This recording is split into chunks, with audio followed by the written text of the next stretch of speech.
अस्सलाम वालेकुम स्टूडेंट्स, उम्मीद करता हूँ आप लोग खैर आफियत के साथ होंगे। बच्चे, आज की इस पर्टिकुलर वीडियो के अंदर हम लोग नम्स इंग्लिश का जो 2024 का पेपर है उसकी डिस्कशन करेंगे।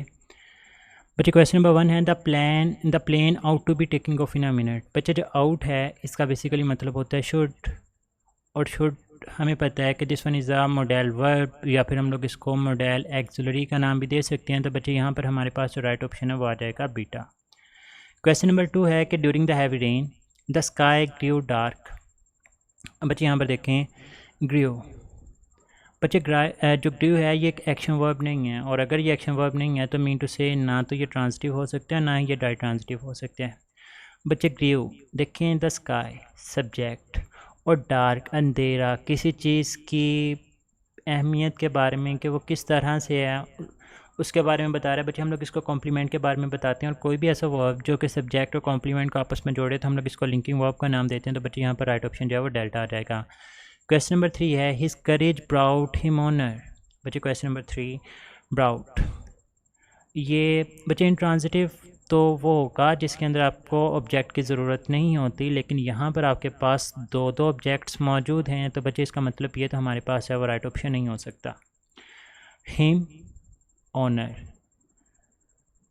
अब बच्चे, हिम जो है वो यहाँ पर हमारे पास इनडायरेक्ट ऑब्जेक्ट के तौर पे काम करेगा, जबकि जो ऑनर है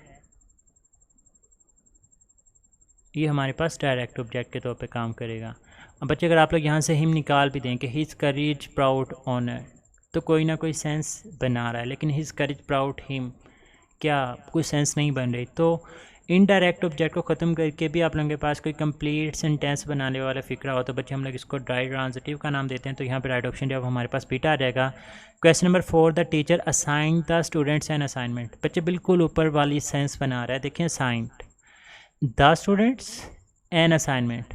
अब द स्टूडेंट्स जो है वो यहाँ पर इनडायरेक्ट ऑब्जेक्ट है, जबकि एन असाइनमेंट जो है वो डायरेक्ट। अब अगेन देख लें कि the teacher assigned an assignment, तो एक सेंस बन रही है। तो ये भी हमारे पास जो है वो डाई ट्रांजिटिव के एग्जाम्पल के अंदर आ जाता है। तो यहाँ पर राइट ऑप्शन जो है वो बीटा आ जाएगा। क्वेश्चन नंबर 5 के of two evils choose the less. बच्चे, ऑफ टू इवल्स दो चीज़ों में से कहते हैं कि चूज़ द लेस। अब बच्चे, यहाँ पर लेस से मुराद जो हमारे पास लिटल, लेस और लीस्ट कंपैरेटिव डिग्री की बात हो रही है, और दो चीज़ों में से कंपैरिजन हो रहा है। तो बच्चे, यहाँ पे हमारे पास है वो कंपैरेटिव डिग्री आ जाएगी। क्वेश्चन नंबर 6 है कि are there any mangoes in this garden. The underlined word is. बच्चे, एनी के बाद एक ऐसी चीज़ हो जिसको आप लोग गिन सकें, लाइक मैंगो ट्रीज रखते को हम लोग गिन सकते हैं। तो बच्चे, this one is the adjective of number. लेकिन बच्चे, अगर लिखा होता है एनी मिल्क, मतलब एक ऐसा सब्सटेंस लिखा होता है जिसको आप लोग गिन ना सकते हो, तो बच्चे इसको हम लोग बोलेंगे this one is the adjective of quantity. खैर, यहाँ पर हमारे पास जो राइट ऑप्शन है वो बीटा आ जाएगा। क्वेश्चन नंबर 7 है, कहता है this is the very thing we want. The underlined word is. बच्चे, this is the very thing, very before noun उसकी अहमियत के बारे में बताता है, और नाउन से पहले सब्सटेंस एडजेक्टिव है। तो बच्चे, ये हमारे पास एम्फेटिक एडजेक्टिव के तौर पर जो है वो काम करेगा। क्वेश्चन नंबर 8 है कि don't be in such a Hari.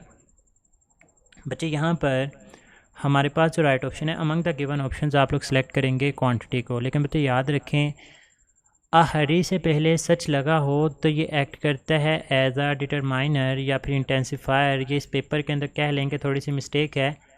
Otherwise among the given option जो आपके पास बेस्ट ऑप्शन है वो क्वांटिटी बनता है। हालांकि अ हरी उसकी क्वांटिटी के बारे में तो ये नहीं बता रहा, सच तो ये बता रहा है, उसको इंटेंसिफाई कर रहा है कि उसको कितना जो है वो जल्दी है, तो उस चीज़ के बारे में बता रहा है। तो इसको हम लोग डिटरमाइनर या इंटेंसिफायर तो बोल सकते हैं, लेकिन हम लोग इसको एडजेक्टिव ऑफ क्वांटिटी का नाम नहीं दे सकते थे। लेकिन अमंग द गिवन ऑप्शन हम लोग क्वांटिटी को ही सिलेक्ट कर लेंगे। बच्चे, क्वेश्चन नंबर 9 देखते हैं। कहता है कि ही dash home from work regularly since he joined his office. बच्चे, ही ज्वाइंड सिंस के बाद पास्ट इंडेफिनेट। तो बच्चे याद रखिएगा सेकंड पार्ट के अंदर आप लोग या तो प्रेजेंट परफेक्ट या प्रेजेंट परफेक्ट कंटिन्यूस का इस्तेमाल करते हैं। तो यहाँ पर right option has been working आ जाएगा।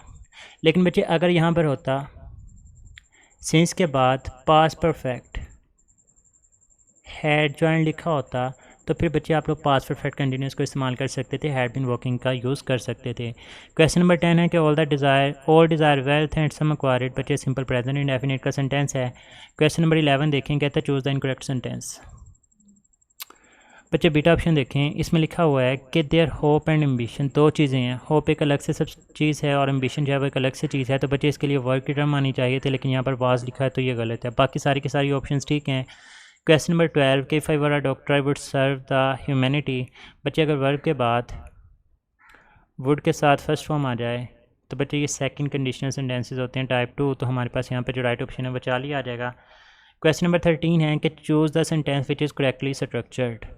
इफ़ वी हैड, बच्चे अगर हैड फॉर्म मतलब हैड के साथ थर्ड फॉर्म है तो बच्चे आगे आप लोग या तो कुड हैव यूज़ कर सकते हैं, या आप लोग जो है वो वुड हैव यूज़ कर सकते हैं, या आप लोग जो है वो यहाँ पर माइट हैव का भी इस्तेमाल जो है वो कर सकते हैं। खैर यहाँ पर हमारे पास जो राइट ऑप्शन है वो अल्फ़ा बन जाएगा।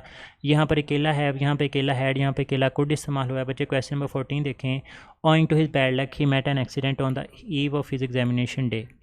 बच्चे owing to his bad luck, ये हमारे पास जो है वो एक सिंपल फ्रेज़ है, ये अलग से कोई क्लॉज नहीं है। ये phrase he met an accident, बच्चे ही एक सब्जेक्ट आ गया, मेट जो है वो हमारे पास वर्ब आ गया और an accident object on the eve of his examination day. This one is again a prepositional phrase. तो बच्चे अगर सेंटेंस के अंदर आपके पास जो है वो क्लॉजेज मौजूद ना हों तो इसको हम लोग जो है वो सिंपल सेंटेंस का नाम देते हैं। यहाँ पे हमारे पास जो है वो राइट ऑप्शन अल्फ़ा आ जाएगा। लास्ट क्वेश्चन है जी कि choose the correctly punctuated sentence. बच्चे यहाँ पर अपोस्ट्रोफी कॉमा का सबसे पहले तो यूज़ है, याद रखें सिबलिंग की जमा है सिबलिंग्स। इसके बाद अपोस्ट्रोफी कॉमा, ख्याल एस लगेगा या नहीं लगेगा इस चीज़ को देखना होता है। बच्चे अगर तो यहाँ पर एस प्लूरल वाला एस है तो फिर आप लोग अपोस्ट्रोफी के बाद एस नहीं लगाएंगे। तो सिबलिंग्स, सिबलिंग वर्ड होता है उसकी प्लस सिबलिंग्स आ जाएगी, तो इसके बाद आप लोग अपोस्ट्रोफी के बाद एस का यूज़ नहीं करेंगे। तो इसका मतलब बीटा और 40 ऑप्शन गए। अब अल्फ़ा और डेल्टा में से चूज़ करना है।